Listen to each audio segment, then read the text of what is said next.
अचानक H1B visa renewal interview रद्द होने से इस वक्त हजारों भारतीय प्रोफेशनल्स की जिंदगी ठहर सी गई और सवाल यही है कि आखिर ऐसा क्यों हुआ और आगे क्या होगा। नमस्कार, मैं छवि आपका स्वागत करती हूं द इंडिया मूव्स पे। दरअसल दिसंबर के मध्य यानी 15 दिसंबर के बाद जिन भारतीय H1B वीजा होल्डर्स के इंटरव्यू तय थे, उन्हें बिना किसी चेतावनी के ईमेल मिला कि उनके अपॉइंटमेंट्स रद्द कर दिए गए हैं और अब नए इंटरव्यू की तारीखें महीनों बाद की दी जा रही है। कुछ मामलों में तो अक्टूबर 2026 तक। ये वो लोग हैं जो अमेरिका में काम करते थे, छुट्टियों में भारत आए थे और ताकि वीजा रिन्यू करा सके और वापस अपने जॉब पर लौट जाए, लेकिन अब वे भारत में ही फंसे हुए हैं क्योंकि उनके पास अमेरिका लौटने के लिए कोई वैध वीजा नहीं है। अमेरिकी दूतावास ने साफ कहा कि जिनका इंटरव्यू रीशेड्यूल हुआ है वो पुराने अपॉइंटमेंट डेट पर दूतावास ना आए, वरना अंदर तक एंट्री नहीं मिलेगी। इस पूरे संकट की जड़ है ट्रंप प्रशासन की नई और सख्त सोशल मीडिया में बैकग्राउंड वेरिफिकेशन नीति, जिसके तहत अब वीजा आवेदकों की सोशल मीडिया प्रोफाइल, पोस्ट और ऑनलाइन एक्टिविटी को पहले से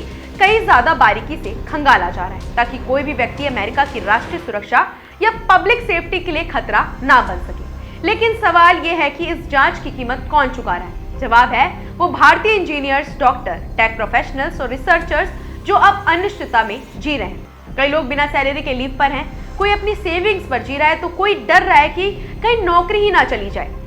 इमिग्रेशन वकीलों का कहना है कि उन्होंने अपने करियर में इतना बड़ा और अचानक पैदा हुआ संकट पहले कभी नहीं देखा। ह्यूस्टन की इमिग्रेशन अटर्नी एमिली न्यूमैन कहती हैं कि उनके अकेले 100 से ज्यादा क्लाइंट्स भारत में फंसे हैं और इससे पूरी प्रक्रिया में कोई पारदर्शिता या भरोसा नहीं बचा है। एक तरफ अमेरिकी सरकार कहती है कि सुरक्षा सबसे ऊपर है, लेकिन दूसरी तरफ अमेरिका की टेक कंपनियां, अस्पताल और रिसर्च संस्थान परेशान है कि उनके जरूरी कर्मचारी कब लौटेंगे या लौट भी पाएंगे या नहीं।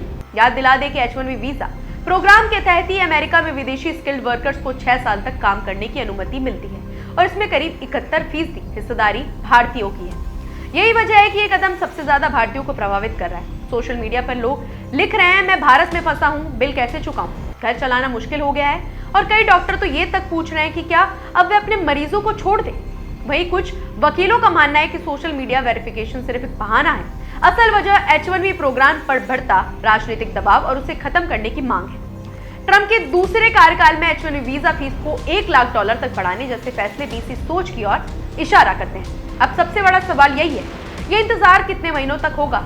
कोई साफ जवाब नहीं है। कुछ लोगों को एक्सपेडाइट अपॉइंटमेंट मिल रहे हैं, लेकिन वो भी बहुत कम और कंपनी के जोरदार दबाव के बाद। कुल मिलाकर ये संकट सिर्फ वीजा का नहीं, ये भरोसे, करियर और जिंदगी के ठहराव का संकट है और फिलहाल हजारों भारतीय बस यही पूछ रहे हैं, हम वापस कब जाएंगे।